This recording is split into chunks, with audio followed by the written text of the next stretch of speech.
Hello, my name's Arthur James, and prior to my training as an actor, I was a captain in the British Army and have been to Iraq and Afghanistan. The Pickwick Papers by Charles Dickens.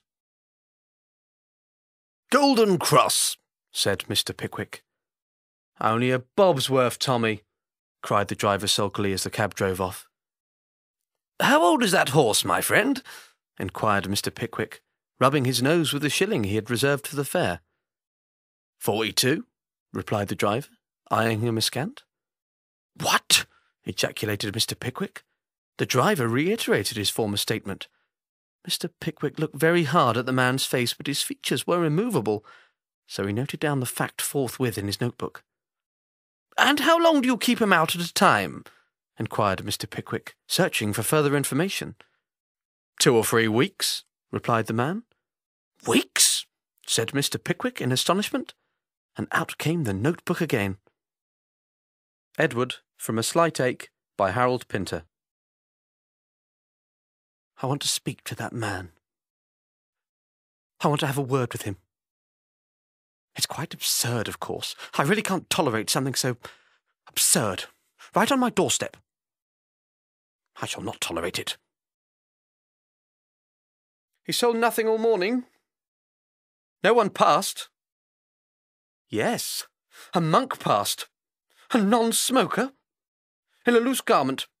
It was quite obvious he was a non-smoker, but still the man made no effort. He made no effort to clinch a sale, to rid himself of one of his cursed boxes. His one chance, all morning, and he made no effort. He's not a match seller at all. The bastard isn't a match seller at all. He's an impostor. Brian from Infidelities by Richard Seidlich.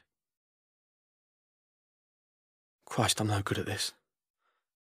Come on, you useless bastard, ask her. Tell her. She's your wife, isn't she?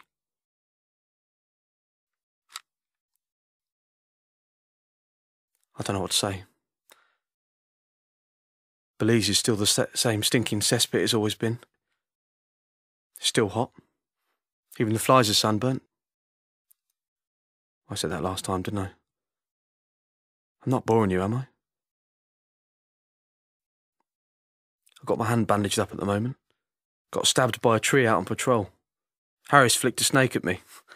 I dived out of the way, put my hand on this tree, and its 2-inch long needles went straight through my hand. Harris laughed so much he sat on one. He's walking about like he shat himself.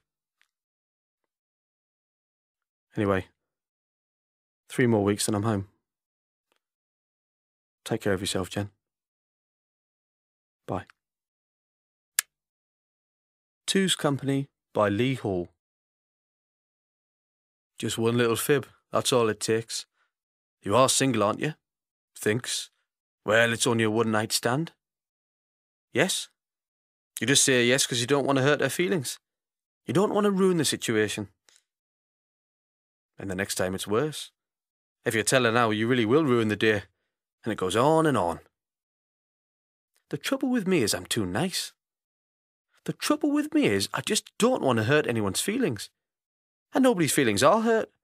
As long as I keep them a special rota.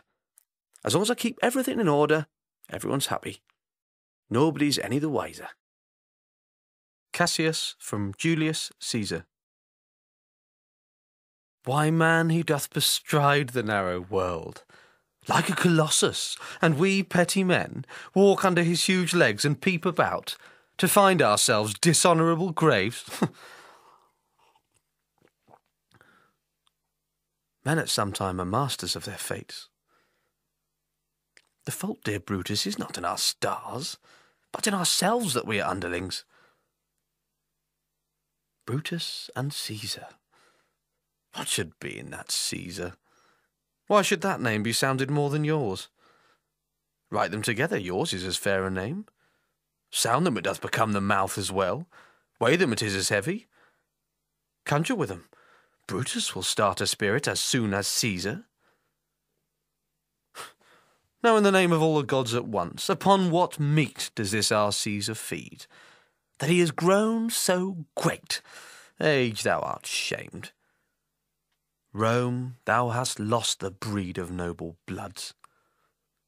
when went there by an age since the great flood, but it was famed with more than with one man. Anthem for Doomed Youth by Wilfred Owen. What passing bells for these who die as cattle? Only the monstrous anger of the guns. Only the stuttering rifle's rapid rattle can patter out their hasty orisons. No mockeries for them, no prayers nor bells, nor any voice of mourning save the choirs, the shrill demented choirs of wailing shells, and bugles calling them from their sad shires. What candles may be held to speed them all? Not in the hands of boys, but in their eyes, shall shine the holy glimmers of goodbyes. The pallor of girls' brows shall be their pall. Their flowers the tenderness of patient minds, and each slow dusk a drawing down of blinds.